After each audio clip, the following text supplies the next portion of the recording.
Vamos a entrar a la palabra de Dios en esta mañana. Abra conmigo, por favor, el libro de los Hechos, capítulo 2. Vamos a estar viendo en el transcurso de este tiempo el libro de los Hechos para conocer realmente la verdad concerniente a la iglesia. Y dice Hechos 2, del 1 adelante: cuando llegó el día de Pentecostés, estaban todos unánimes juntos, y de repente vino del cielo un estruendo como de un viento recio que soplaba, el cual llenó toda la casa donde estaban sentados. ¿Cómo estaban ellos? Estaban sentados, no estaban de rodillas, estaban sentados. Y se les aparecieron lenguas repartidas como de fuego, asentándose sobre cada uno de ellos. Y fueron todos llenos del Espíritu Santo y comenzaron a hablar en otras lenguas, según el Espíritu les daba que hablasen. Moraban entonces en Jerusalén judíos, varones piadosos de todas las naciones bajo el cielo. Y hecho este estruendo, se juntó la multitud y estaban confusos, porque cada uno les oía hablar en su propia lengua. Y estaban atónitos y maravillados, diciendo: mirad, ¿no son galileos todos estos que hablan? ¿Cómo, pues, les oímos nosotros hablar cada uno en nuestra lengua en la que hemos nacido? Partos, medos, elamitas y los que habitamos en Mesopotamia, en Judea, en Capadocia, en el Ponto de Asia, en Asia, en Frigia y Panfilia, en Egipto y en las regiones de África, más allá de Cirene, y romanos aquí residentes, tanto judíos como prosélitos, cretenses y árabes, les oímos hablar en nuestras lenguas las maravillas de Dios. Y estaban todos atónitos y perplejos, diciendo unos a otros: ¿qué quiere decir esto? Mas otros, burlándose, decían: están llenos de mosto. Entonces Pedro, poniéndose en pie con los 11, alzó la voz y les habló diciendo: varones judíos, y todos los que habitáis en Jerusalén, esto os sea notorio y oíd mis palabras, porque estos no están ebrios, como vosotros suponéis, puesto que es la hora tercera del día, mas esto es lo dicho por el profeta Joel. Y en los postreros días, dice Dios, derramaré de mi espíritu sobre toda carne, y vuestros hijos y vuestras hijas profetizarán, vuestros jóvenes verán visiones, y vuestros ancianos soñarán sueños. Y de cierto sobre mis siervos y sobre mis siervas en aquellos días derramaré de mi espíritu y profetizarán. Y daré prodigios arriba en el cielo y señales abajo en la tierra, sangre y fuego y vapor de humo. El sol se convertirá en tinieblas y la luna en sangre, antes que venga el día del Señor grande y manifiesto. Y todo aquel que invocare el nombre del Señor será salvo. Varones israelitas, oíd estas palabras: Jesús Nazareno, varón aprobado por Dios entre vosotros con las maravillas, prodigios y señales que Dios hizo entre vosotros por medio de él, como vosotros mismos sabéis. A este, entregado por el determinado consejo y anticipado conocimiento de Dios, prendisteis y matasteis por manos de inicuos, crucificándole, al cual Dios levantó suelto los dolores de la muerte, por cuanto era imposible que fuese retenido por ella. Porque David dice de él: veía al Señor siempre delante de mí, porque está a mi diestra, no seré conmovido. Por lo cual mi corazón se alegró y se gozó mi alma, y aún mi carne descansará en esperanza. Porque no dejarás mi alma en el Hades, ni permitirás que tu santo vea corrupción. Me hiciste conocer los caminos de la vida, me llenarás de gozo con tu presencia. Varones hermanos, se os puede decir libremente del patriarca David, que murió y fue sepultado, y su sepulcro está con nosotros hasta el día de hoy. Pero siendo profeta y sabiendo que con juramento Dios había jurado de su descendencia en cuanto a la carne, levantaría al Cristo para que se sentase en su trono, viéndolo antes habló de la resurrección de Cristo, que su alma no fue dejada en el Hades, ni su carne vio corrupción. A este Jesús resucitó Dios, de lo cual todos nosotros somos testigos. Así que, exaltado por la diestra de Dios, y habiendo recibido del Padre la promesa del Espíritu Santo, ha derramado esto que vosotros veis y oís. Porque David no subió a los cielos, pero él mismo dice: dijo el Señor a mi Señor, siéntate a mi diestra hasta que ponga a tus enemigos por estrado de tus pies. Sepa, pues, ciertísimamente toda la casa de Israel, que a este Jesús, a quien vosotros crucificasteis, Dios le ha hecho Señor y Cristo. Al oír esto, se compungieron de corazón y dijeron a Pedro y a los otros apóstoles: varones hermanos, ¿qué haremos? Pedro les dijo: arrepentíos y bautícese cada uno de vosotros en el nombre de Jesucristo para perdón de los pecados, y recibiréis el don del Espíritu Santo. Porque para vosotros es la promesa, y para vuestros hijos, y para todos los que están lejos, para cuantos el Señor nuestro Dios llamare. Y con otras muchas palabras testificaba y les exhortaba, diciendo: sed salvos de esta perversa generación. Así que los que recibieron su palabra fueron bautizados, y se añadieron aquel día como 3,000 personas. Y perseveraban en la doctrina de los apóstoles, en la comunión unos con otros, en el partimiento del pan y en las oraciones. Y sobrevino temor a toda persona, y muchas maravillas y señales eran hechas por los apóstoles. Todos los que habían creído estaban juntos y tenían en común todas las cosas, y vendían sus propiedades y sus bienes, y lo repartían a todos según la necesidad de cada uno. Y perseveraban unánimes cada día en el templo, y partiendo el pan de las casas, comían juntos con alegría y sencillez de corazón, alabando a Dios y teniendo favor con todo el pueblo. Y el Señor añadía cada día a la iglesia los que habían de ser salvos. Padre, que tu palabra hoy en esta mañana, el Espíritu Santo la siembre en nuestro corazón, para que nosotros podamos vivirla un día a la vez. Que hoy el mensaje que tú has preparado con anticipación para alimentar a tu pueblo sea solamente un mensaje cristocéntrico, un mensaje donde Cristo sea glorificado, tú seas exaltado y el Espíritu Santo tenga la libertad para hablarnos y guiarnos. Estamos en tus manos, Señor, en el nombre de Jesús. Vamos a estar hablando sobre la serie sobre los primeros cristianos. Y el tema en esta mañana le puse por nombre el nacimiento de la comunidad cristiana. Y cuando hablamos de una comunidad cristiana, estamos hablando de la iglesia de Cristo. La religión tradicional defiende y dice que la verdadera iglesia es la iglesia donde ellos creen, la iglesia romana, porque no es mexicana, en este caso, hablando de los mexicanos. Es una iglesia católica, apostólica, romana. Y ellos defienden, transgiversando la Biblia, que ellos son la iglesia verdadera y que la única iglesia que salva es la iglesia católica. Mientras la Biblia dice que ninguna iglesia salva al hombre del pecado, sino solamente Cristo. Amén. Ok, ahora vamos a quitar capas de ignorancia espiritual en nuestras vidas. El nacimiento de la comunidad cristiana, en este caso el nacimiento de la iglesia que Cristo fundó. Si nosotros vamos a la historia, hay momentos en que la historia habla donde Dios entra de tal manera que establece algo nuevo, que el hombre pensaba ya conocer, hablando en este caso Pentecostés.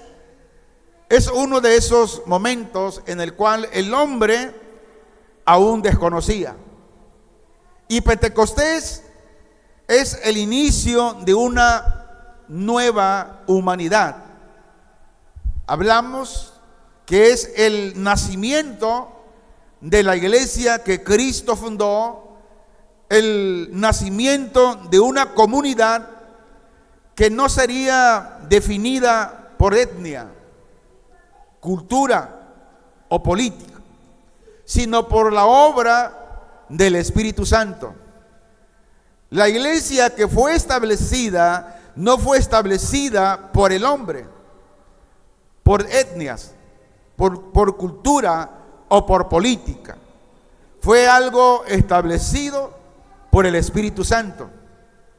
Y aquí comienza una religión donde nace un pueblo redimido, nace una comunidad donde los que pertenecen a esta comunidad, a esta iglesia fundada por Cristo, no puede ser cualquier miembro, sino solamente aquellas almas, hombres y mujeres, que son salvos por Cristo. Porque dice que el Señor añadía a esa iglesia, a esa comunidad cristiana que nació en el Pentecostés, dice, y añadía cada día aquellos que serían salvos.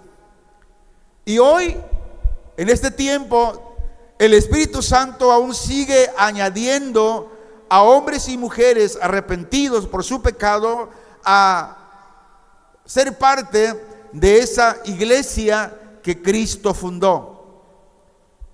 Cristo no fundó una iglesia, un edificio hechas de manos de hombre, porque Dios no habita ahí. Cuando Cristo habla de una fundación de iglesia, está hablando de almas, de seres humanos que son rescatados del pecado. Pero la pregunta que debemos hacernos no es simplemente qué pasó en Pentecostés, sino qué clase de iglesia nació allí.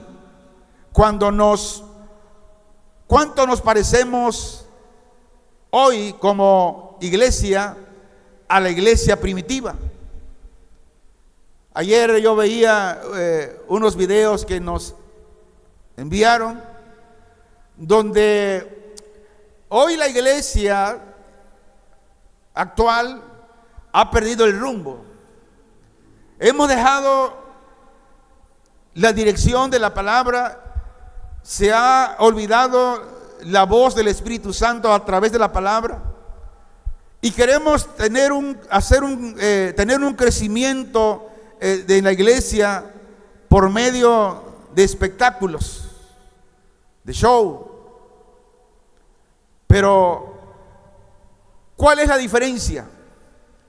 ¿Nos parecemos realmente como iglesia de hoy a la iglesia primitiva? Veamos el contexto para ver todo esto. Antes de entender el fuego que el Espíritu Santo derramó, debemos entender el terreno donde ese derramamiento del Espíritu Santo cayó.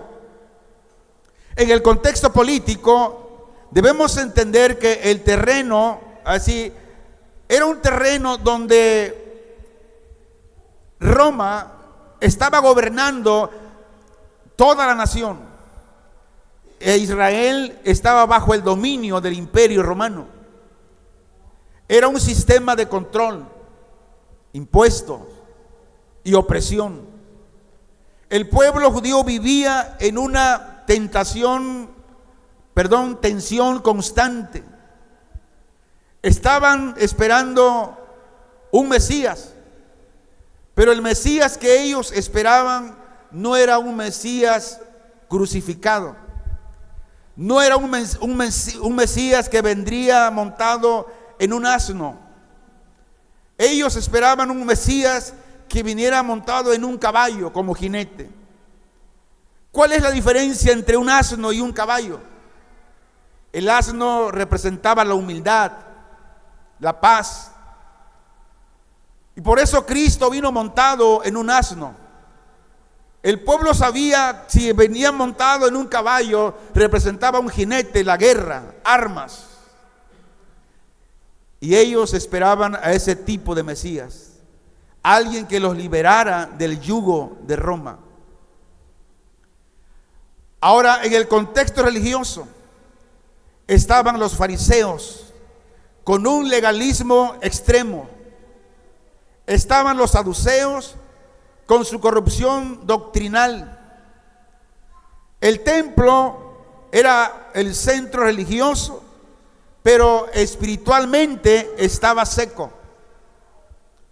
Hermanos, me compartía un video el hermano Tito hace unos días, y ayer lo estaba mirando, y realmente es una verdad. Y dice la pregunta al iniciar el video: como cristianos, ¿es bueno, es lícito celebrar Semana Santa cada año? Pero antes de celebrarla, es importante conocer el contexto. ¿Qué era lo que sucedía en ese tiempo de Semana Santa en Jerusalén? ¿Qué pasaba? Había mucha burocracia. Parecían los políticos de hoy, parecían los diputados, los senadores. Te ponían tanta traba. Era una mafia. Pero no vamos a hablar de eso. Ahora, en el contexto espiritual, había promesas, pero también silencio. Durante siglos Dios no había hablado proféticamente como en tiempos antiguos, como hablaba por medio de los profetas. Pero ahora el cielo estaba a punto de romper todo ese silencio. Y fue cuando el Espíritu Santo fue derramado, y donde Dios habita ahora con su pueblo. Dios no habita en este edificio. Dios habita en cada uno de nosotros. Dios no habita, esta no es la casa de Dios. La casa de Dios es usted y yo, los que somos salvos. Porque dice claramente que Él no habita en templos, en casas hechas de manos de hombre. Dice el versículo 1 de Hechos: cuando llegó el día de Pentecostés, estaban todos unánimes juntos, y de repente vino del cielo un estruendo como de un viento recio que soplaba, el cual llenó toda la casa donde estaban sentados. Y se le aparecieron lenguas repartidas como de fuego, asentándose sobre cada uno de ellos. Y el 4 dice: y fueron todos llenos del Espíritu Santo y comenzaron a hablar en otras lenguas, según el Espíritu les daba que hablasen. ¿Qué dice de repente? La palabra de repente habla que no hubo una advertencia humana, no hubo una estrategia eclesiástica.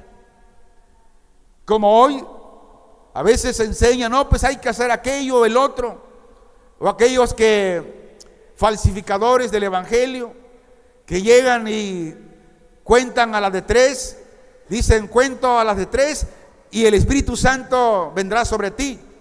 No, la Biblia dice que de repente no hubo una advertencia, no hubo estrategia, sino que Dios de repente descendió. Y la palabra de repente aquí también habla de la acción soberana de Dios. Y el viento recio habla del símbolo de la vida. Y las lenguas de fuego habla de la presencia purificadora. Aquí vemos el cumplimiento de Joel 2, y es donde se cumple esta profecía. Y la promesa de Jesús en Lucas y Juan, donde no es emoción, sino que es el cumplimiento de lo que ya estaba escrito. Y vemos que aquí ocurre algo radical. En el Antiguo Testamento, Dios, como decíamos, ¿dónde habitaba? En el templo que estaba construido. Ahí habitaba Dios. Pero cuando Cristo vino y después del derramamiento del Espíritu Santo, Dios dejó de habitar en el inmueble, en el templo hecho de manos de hombres. Ahora Dios habita en su pueblo. Dios habita en cada uno de nosotros. Por eso cuando el cristiano comprenda que la iglesia es usted y que donde quiera que vaya el Espíritu Santo va con usted y que no puede esconderse de Dios, hasta entonces el cristiano será un cristiano de fervor, un cristiano fiel y verdadero. Dios habita en su pueblo y su pueblo lo compone todo ser humano que es salvo. Juan Calvino escribió, dijo: el Espíritu Santo es el vínculo por el cual Cristo nos une a sí mismo. ¿Quién? El Espíritu Santo. Juan Calvino dijo que la unión de Cristo no es una idea, ni es un esfuerzo humano, sino que es una realidad viva, obrada por el Espíritu Santo. Juan Calvino dice: no basta que Cristo haya muerto y resucitado allá afuera, si no llega a nuestro ser. No basta, amigo, que tú sepas que Cristo vino, pero hasta ahí nada más. No basta. No basta que tú sepas la historia. No basta. Si Cristo no llega a ser parte de tu ser y el que hace esa conexión con Cristo, ¿sabe quién es? Es el Espíritu Santo. Por eso la Biblia dice que nadie puede venir a Cristo si el Espíritu Santo no le redarguye y no lo levanta de esa muerte espiritual. Y Calvino usa la palabra vínculo, de latín vinculum, como el cordón, la unión, el conducto. Cristo está en el cielo, nosotros en la tierra, pero el Espíritu Santo es el medio por el cual lo que es de Cristo, su justicia, vida, fuerza y santidad, pasa a nuestro ser y nosotros pasamos ahora a estar con Él. Es lo que Calvino dice. Y así como el sarmiento no puede dar fruto si no permanece en la vid, así tampoco nosotros. El Espíritu es esa savia, así la sangre, que nos mantiene unidos a Él, a Cristo. Sin el Espíritu, Cristo queda lejos. Por esta razón, Juan Calvino insiste. Dice: Cristo, sin el Espíritu Santo, sería inútil para nosotros. Podemos admirarlo, podemos conocer su historia, pero no participar de Él. Es el Espíritu Santo el que toma la obra objetiva de Cristo, la cruz, resurrección, y hace subjetiva mi perdón, tu perdón, mi vida, nuestra vida y nuestra fuerza hoy. Si permanecemos es por la fuerza soberana del Espíritu Santo.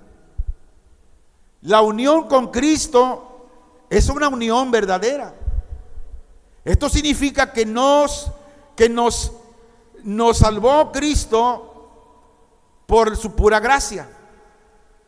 Ahora, Cristo está en nosotros. Nosotros estamos en Cristo. Y la comunión es verdadera. Y la Biblia dice que donde Cristo está, entonces Él es la cabeza. y nosotros somos el cuerpo. Él es la vid, nosotros los pámpanos. Pero el Espíritu Santo es quien actúa y sostiene esa unión. Por esta razón Pablo dice en 1 Corintios 6:7, el que se une al Señor, un espíritu es con Él.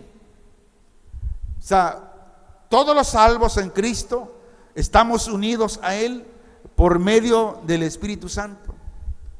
Somos uno con Él. Y en resumen de lo que Calvino decía, a todo esto, ¿qué estaba diciendo? Decía que Cristo nos salvó en la cruz, pero el Espíritu Santo es quien nos une a esa salvación.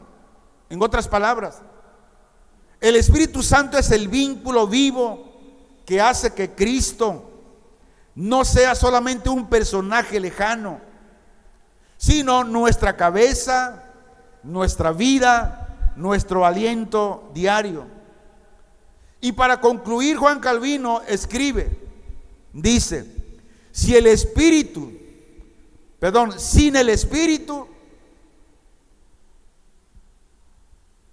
no hay doctrina. ¿Pero qué doctrina? La doctrina que salva. Sin el Espíritu. ¿Por qué? Porque hay muchas doctrinas y toda enseñanza es doctrina. Pero no todas las doctrinas son doctrinas verdaderas.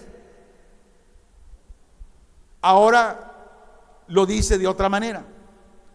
Sin el Espíritu hay doctrina, pero con el Espíritu hay comunión.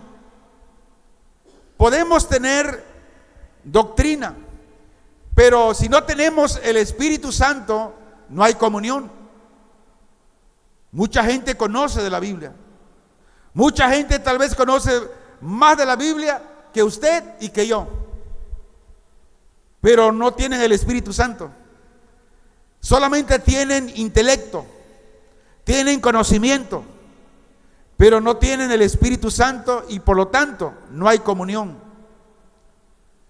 Aquí nos habla de la diferencia entre saber de Dios y conocer de Dios. Hermanos, el mismo diablo conoce de Dios. Él sabe de Dios. Él estuvo a un lado de Dios. Sabe de Él, pero no es salvo. La doctrina te dice quién es Cristo, porque todos conocen la doctrina y saben quién es Cristo. Mas el Espíritu Santo es el que te une a Cristo. Sin Él, sin el Espíritu Santo, tienes formación correcta sobre Dios. Pero con el Espíritu Santo tienes comunión viva con Dios. Esa es la gran diferencia. Imaginémonos un templo majestuoso, construido por siglos, admirado por todos, pared de oro, pantallas y todos los lujos, pero vacío. Ahora imaginémonos una comunidad sencilla, sin estructura, sin poder político, pero llena de Dios. Y Pentecostés responde: donde no hay estructura, pero sí está el Espíritu Santo de Dios, ahí hay libertad. Por eso la importancia de cuando usted escucha un mensaje, tenga discernimiento de dónde viene ese mensaje, si ese mensaje es puro o si ese mensaje está diluido. Ireneo de León escribió: donde está el Espíritu de Dios, allí está la iglesia. ¿Qué dijo? Donde está el Espíritu de Dios, allí está la iglesia. Esto nos dice que la verdadera iglesia no se define por edificios. La iglesia, Punto de Gracia, no se define por esta construcción. No se define por jerarquías o nombres, sino por la presencia del Espíritu Santo en la vida de cada uno de nosotros. Porque nosotros somos la iglesia. Ireneo de León escribió esta frase contra las herejías en medio de su lucha contra grupos gnósticos que decían tener la verdad, que decían ser la iglesia verdadera, que decían tener conocimiento secreto fuera de la comunidad apostólica. Es como hoy. Hoy podemos escuchar a muchos predicadores diciendo: yo tengo una revelación de Dios, mientras que la Biblia dice que ya no hay nuevas revelaciones. Toda la revelación ya está escrita en la Biblia. Por eso, cuando alguien le diga: Dios me dijo esto, pues no le crea, porque Dios ya habló, y Dios habló a través de su palabra. Dios ya no habla, ya no trae nuevas revelaciones. Ahora, diga conmigo en voz fuerte: el Espíritu es la señal,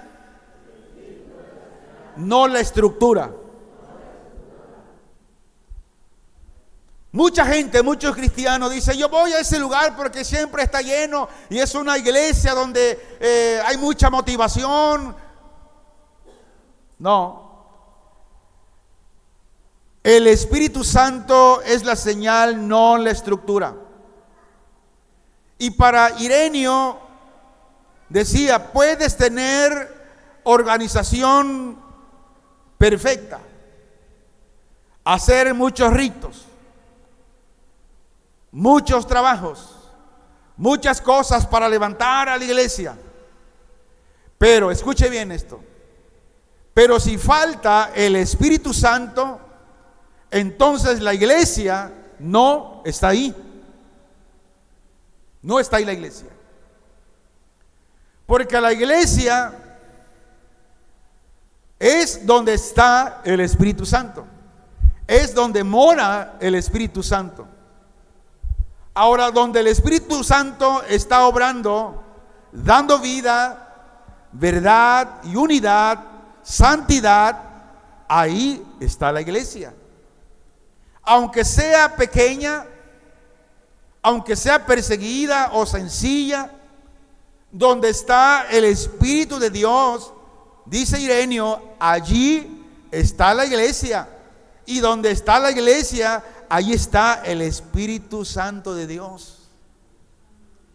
Por eso no caigamos en la mentira de que no es necesario tener una iglesia llena, porque si no, entonces Dios no está ahí. El Espíritu Santo no, el Espíritu Santo está en cada uno de nosotros.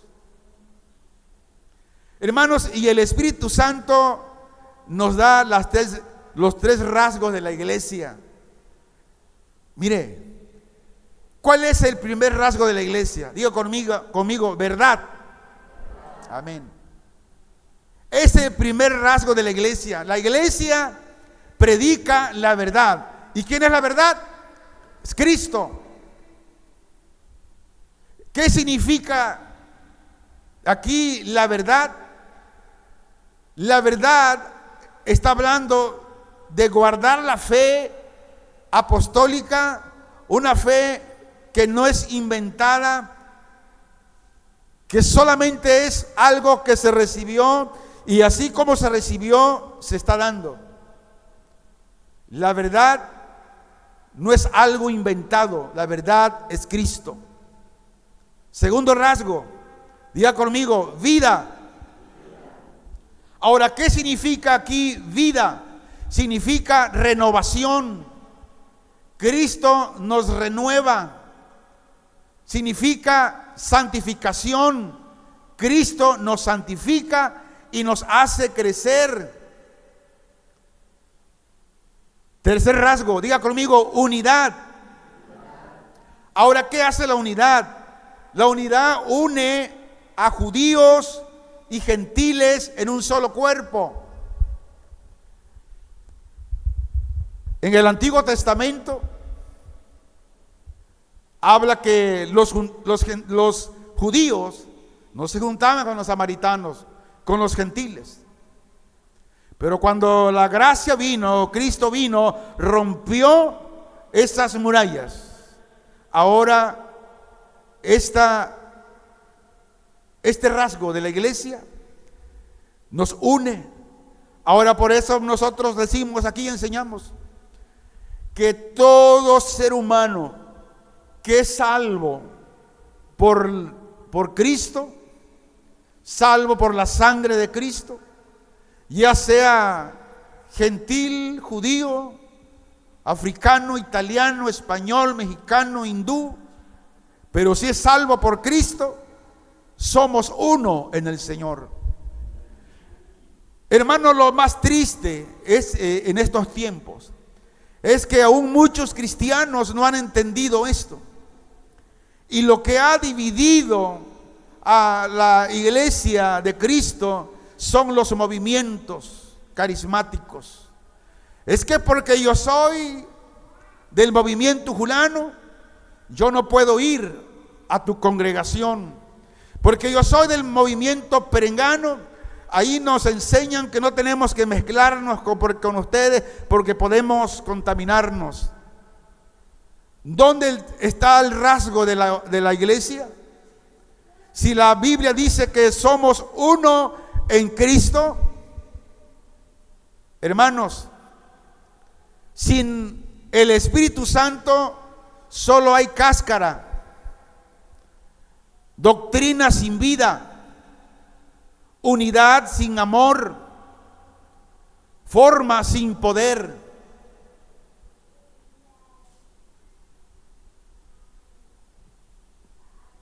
A veces está la cáscara. Es como cuando compra usted un cacahuate y se ve que está inflado y usted lo parte y no tiene nada de semilla, está vacío. Así muchas congregaciones, los miembros que están ahí por un show, por un espectáculo o porque algo quiere que le den.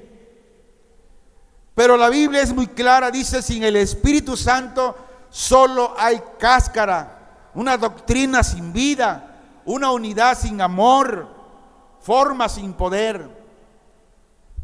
Diga conmigo, el Espíritu Santo no se separa de la iglesia.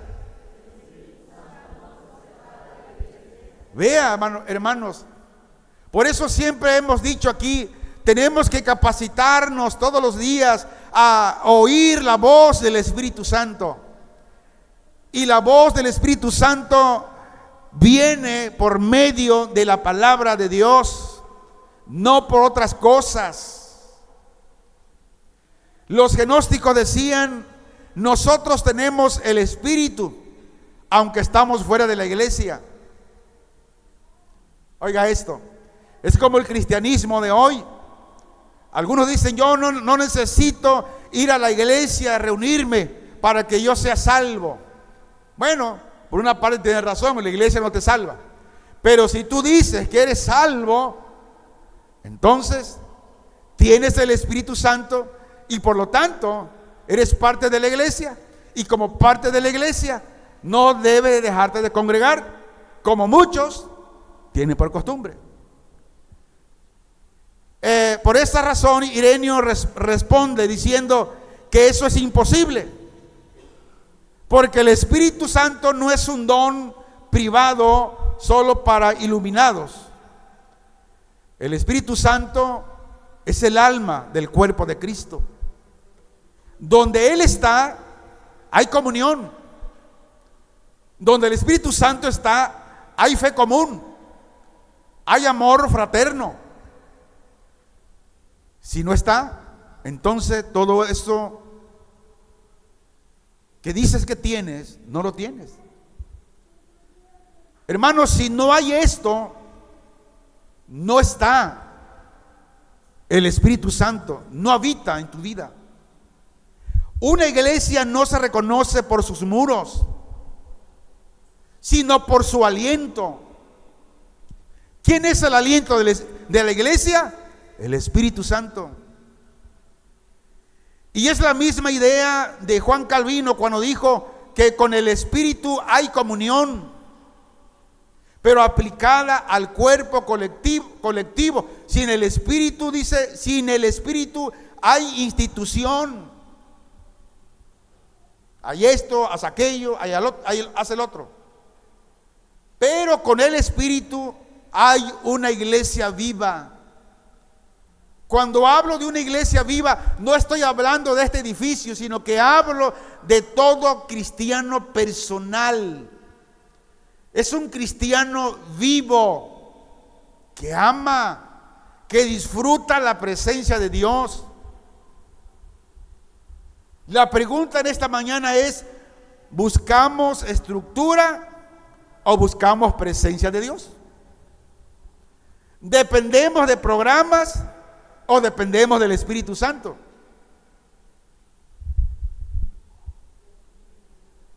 Diga conmigo fuertemente: una iglesia sin el Espíritu puede funcionar, pero no puede transformar. Muchas iglesias funcionan, están llenas, pero la pregunta es: ¿todos aquellos que acuden a esa congregación tienen el Espíritu Santo? La respuesta es no. Muchas iglesias funcionan sin el Espíritu Santo. Tienen programas y buenos programas, pero ¿sabes qué? No transforman. Siguen siendo los mismos, aún peor. Porque el único que puede transformar el corazón es el Espíritu Santo. Veamos ahora a una unidad transformada por la palabra. Hermanos, sin el Espíritu Santo no hay transformación. Y el Espíritu Santo no solo vino a manifestarse, Él vino a formar. Diga conmigo: la palabra de Dios es la que nos forma. Alabado sea el Señor. Hechos 2:42 dice: y perseveraban en la doctrina de los apóstoles, en la comunión unos con otros, en el partimiento del pan y en las oraciones. ¿Dónde perseveraban? En la palabra, en la doctrina de los apóstoles, y tenían comunión los hermanos, compartían del pan. Y no solamente eso, las oraciones. Venían todos los miércoles y jueves. ¿No se le hace a eso familiar? Como iglesia, como cristiano, ¿estamos practicando, estamos perseverando en la palabra de Dios? ¿Tenemos comunión realmente unos con otros? Nos invitamos, hermano, me gustaría echar un taco contigo. ¿Oramos juntos? Hechos 2:42 nos muestra aquí 4 pilares. Número 1, la doctrina apostólica. Ahora, ¿por qué dice que perseveraban en la doctrina apostólica?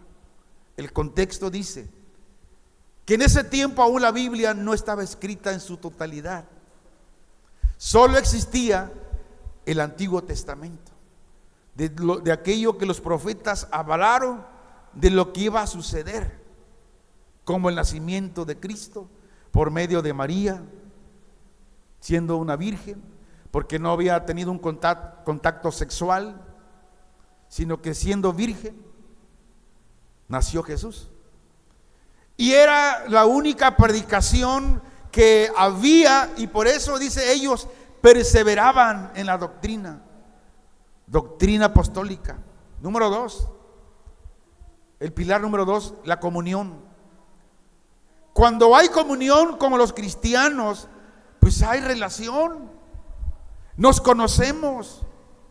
Pilar número 3, el partimiento del pan, compartían el pan, las necesidades. Y el pilar número 4, la oración. Hermanos, la iglesia primitiva era profundamente doctrinal. O sea, no era emocionalismo vacío. Ellos se movían de acuerdo a la doctrina de los apóstoles, de acuerdo a la palabra. Martín Lutero dijo: la iglesia no es un lugar donde se inventa la verdad, sino donde se predica fielmente.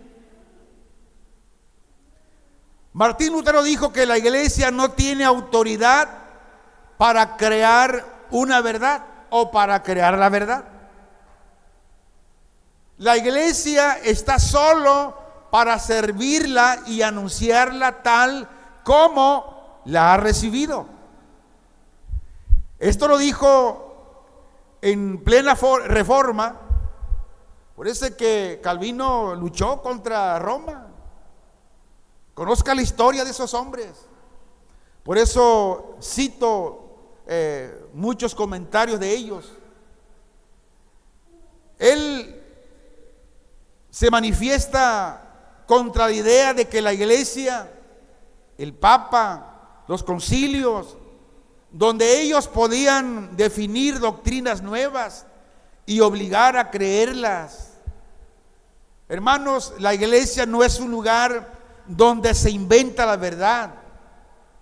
Juan Calvino dice que la iglesia no es fuente, la iglesia es sierva, está para obedecer. En la Santa Inquisición, que de santa no tenía nada, vea cómo la iglesia romana, la matazón de creyentes que hizo, porque estaban en contra de las herejías. Por esto muchos católicos no lo saben, y lo digo con todo respeto, en cuestión de enseñanza, no de atacar, no, de enseñanza. Lutero rechaza que la verdad dependiera del poder eclesiástico, que porque lo dice Roma, porque como antes, no, porque si el padre lo dijo, así es, aunque el padre esté viviendo con la monja ahí. Hermanos, la verdad ya está dada. ¿En dónde? Diga conmigo, en la Biblia. Ahí está la verdad. La iglesia no la produce, la iglesia no la mejora, la iglesia no tiene por qué negociarla. Y si la inventa, deja de ser la iglesia y se vuelve una secta religiosa. Por eso, en lo personal, hermanos, con temor y temblor nos paramos en este lugar. Con temor y temblor en el Señor, cada vez que preparamos algo para usted como iglesia, tenemos el cuidado de no decir alguna herejía. Por eso cada vez que llego a su casa, el miércoles, el domingo que predico, ya después de comer, me pongo mis audífonos y empiezo a escuchar la predicación para ver si no dije una herejía. Y si algo mal digo, usted ha visto que digo, hermanos, el día domingo dije algo que no es, y corrijo, porque no quiero enseñarle algo equivocado. En los principios de la iglesia, en su comunión, hermanos, no era una convivencia superficial, eran vidas compartidas, que compartían el pan. Era más que comida, ellos recordaban a Cristo. Por eso, en lo personal, cuando nos sentamos a comer o tenemos invitados para comer, siempre hablamos de Cristo, siempre hablamos de Él, porque no solamente es la comida, sino que recordamos la comunión de Cristo. Sabemos que Cristo está ahí con nosotros, comiendo, cenando, almorzando. Ellos vivían centrados en la cruz, dependían totalmente de Dios. No era un complemento solamente, sino que Dios era el fundamento de ellos. Y esto se ha perdido en muchos de la iglesia hoy. Juan Crisóstomo dijo: la iglesia primitiva vivía como si el cielo estuviera abierto continuamente. Dice que la iglesia vivía con una conciencia constante de la presencia de Dios, como si no hubiera velo entre el cielo y la tierra. Oraban como quien habla con alguien que está ahí. Daban como quien sabe que su tesoro está arriba. Sufrían como quien ve la gloria que viene. Ellos estaban viendo cielos abiertos en todo tiempo. Cuando se reunían esperando que Cristo se manifestara entre ellos. Ellos creían y decían que verdaderamente Dios está entre vosotros. No vivían para esta tierra, vivían desde el cielo. La iglesia primitiva, hermanos, no tenía recursos. No tenía recursos. ¿Qué tenía la iglesia? Tenía más conciencia de Dios. Hoy muchas iglesias pueden tener muchos recursos, pero no tienen conciencia de Dios.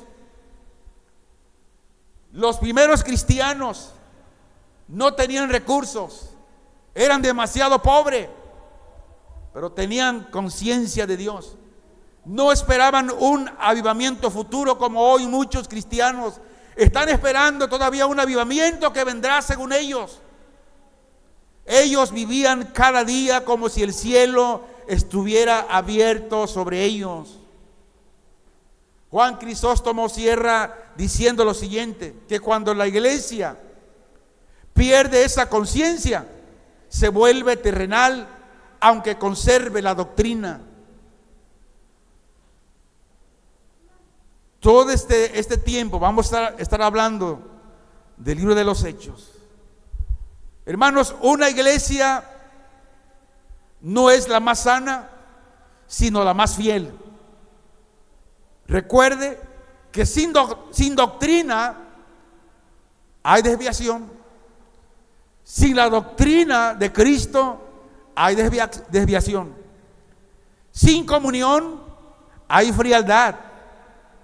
Si usted no se tiene comunión con sus hermanos, usted se va a enfriar, porque será un cristiano como el llanero solitario. Sin oración hay esterilidad, no hay crecimiento.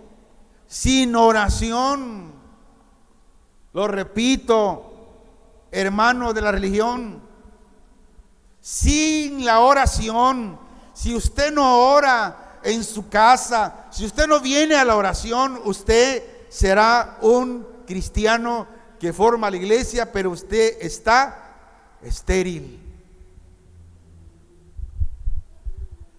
Después del Pentecostés hay una comunidad que impacta al mundo.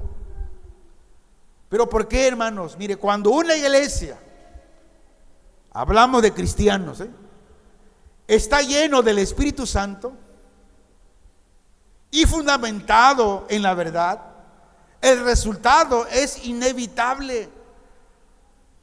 Tiene un crecimiento. Dice el versículo 47 de Hechos 2: alabando a Dios y teniendo favor con todo el pueblo, y el Señor añadía cada día a la iglesia los que habían de ser salvos.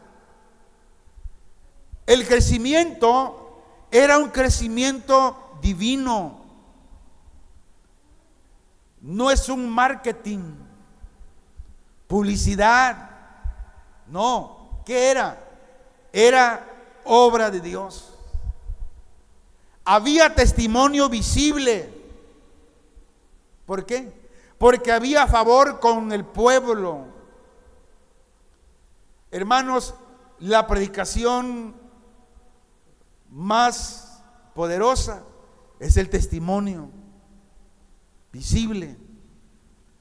Había coherencia de vida, daban buen testimonio de lo que predicaban. El mundo no fue transformado por templos, no fue transformado por los grandes edificios, sino por personas comunes, pero que eran llenas de un Dios extraordinario. Eso es lo que hoy se necesita. Que lo que hablamos, predicamos, vivamos. No podemos decir que somos cristianos, pero no estamos haciendo lo que es correcto. Juan Calvino escribió: donde la palabra es predicada y los sacramentos administrados, allí está la iglesia. Calvino está diciendo: no reconozcas a la iglesia por su apariencia, sino por su alimento. Puede haber una iglesia enorme, una congregación enorme, con un estacionamiento, con alguien que parquea ahí, con tantos lujos, apariencia. Pero si el alimento que se da en ese lugar no es la palabra de Dios, corre, huye de ese lugar. Es lo que dice Calvino: donde se oye la voz de Cristo, la palabra, y se recibe a Cristo como sacramento, allí está la iglesia, porque allí Él mismo se hace presente. ¿Por medio de quién? Por medio del Espíritu Santo y la palabra. Es su forma práctica de decir lo que Ireneo dijo de modo más místico, que dijo: donde está el Espíritu, allí está la iglesia. Y para Calvino, el Espíritu obra por estos medios ordinarios, no por emociones sueltas. Hay lugares donde piensan que el Espíritu Santo se mueve de otra manera, de tirar a las personas, de saltar y cayendo. Es un invento del hombre hoy. La iglesia de Cristo, el crecimiento auténtico, hermanos, es fruto, no estrategia, es fruto del Espíritu Santo. Cuando la iglesia crece, y cuando la iglesia crece, no estoy hablando del número aquí, no. Hablamos de que la iglesia es cada uno de nosotros. Y cuando un cristiano crece, no crece por estrategias, crece porque realmente tiene una verdadera relación con Cristo. La iglesia debe ser visible en su testimonio, no solo en su discurso. Como cristianos debemos ser visibles, por nuestro testimonio. La gente nos mira, no solamente por lo que decimos, lo que le predicamos. La gente mira nuestro testimonio. Somos cartas leídas ante ellos. Si alguien le predica a alguien, pero ese ve tu testimonio que es correcto, te hace caso. Pero si ve que tu testimonio es un testimonio pésimo, te va hasta dar hasta tu afrentada. Por eso, hermanos, nada tiene que ver la iglesia que la tradición, la religión tradicional dice que es. Hoy muchos dicen que son la iglesia, la iglesia de Roma. Si fueran cristianos verdaderos, no mataran a cristianos verdaderos. no encarcelaran a aquellos que no están dispuestos a dar para el santo patrono. Pero ellos dicen que son la verdadera iglesia que Cristo fundó. No, Cristo no fundó esa iglesia, amigo. No, Él no fundó esa iglesia. La iglesia que Cristo fundó es de vidas transformadas, donde no hay odio, no hay rencor, sino que enseña que ames a tu prójimo como a ti mismo. Y dígame usted, ¿quiénes de aquellos que son miembros de la iglesia católica apostólica romana tiene esas cualidades? Ninguno.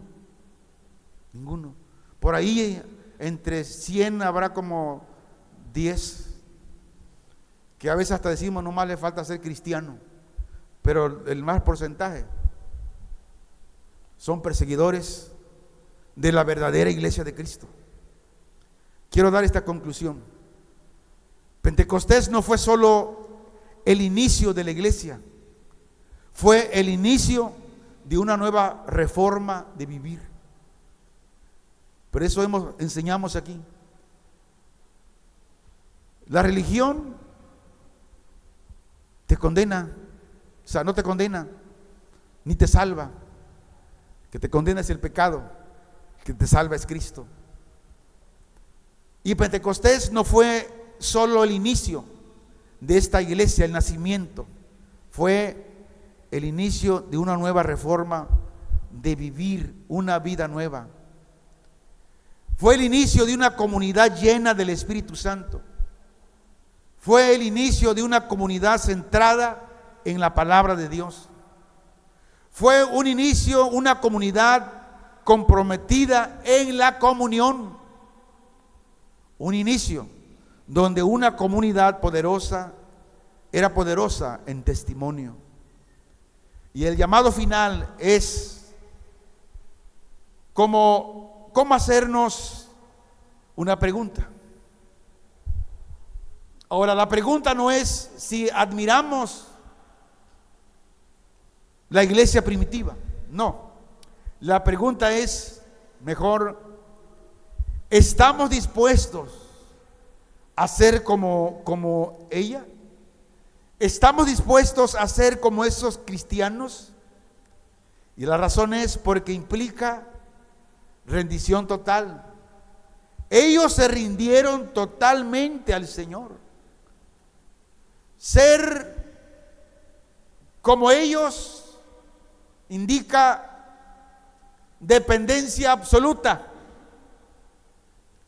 Significa transformación real y verdadera. Eso significa. Para terminar, decía que cuando Pedro y Juan estaban presos, la iglesia tenía un pilar de los 4 que mencioné. El último, dice, era la oración. Pedro y Juan estaban presos, que más adelante lo vamos a ver de una manera amplia. Pero ellos estaban ahí, estaban presos, estaban orando y estaban cantando. Pero la iglesia, los demás creyentes, en vez de estarse lamentando, Señor, ¿por qué Pedro y Juan? Si son tus siervos, Señor, mira, ¿por qué? Échale la mano, Señor. Ellos, ¿qué estaban haciendo? Estaban orando. La transformación real nos lleva a esto, a depender totalmente de Dios. Dependemos totalmente de Dios. Y cuando ellos salieron, Pedro y Juan, dice que llegaron a la casa donde los hermanos, la iglesia, estaban orando, que ellos llegaron y ¿qué hicieron? Lo mismo, orando. ¿Qué significaba eso? Estaban diciendo que ellos dependían totalmente de Dios. Y esto nos dice que cuando alguien deja de orar, está diciendo: yo no dependo de ti, Dios. Yo no necesito de tu oración. Yo no necesito orar para seguir dependiendo. Oramos. Padre Celestial, te adoramos y te damos gracias. Padre, no queremos solamente recordar Pentecostés, queremos vivirlo. Yo te pido, Señor, que pongas hambre de comer tu palabra cada día para ser llenos de tu Santo Espíritu. Rompe nuestra autosuficiencia. Enciende, Señor, en nuestros corazones ese fuego santo y haznos una iglesia viva para la gloria de tu nombre. Que seamos una congregación, un remanente, no reconocido por las formas, por las estructuras. Que seamos conocidos porque es tu Espíritu Santo quien habita en cada uno de nosotros. Que sea por tu palabra que en este lugar se pregona, se predica. Porque donde tu palabra se predica fielmente, ahí está la iglesia, ahí está el Espíritu Santo, ahí está el Señor Jesucristo, ahí estás tú como nuestro Padre. Te honramos, Señor, y te damos el honor en el nombre de Jesús. Gracias, Padre. Amén.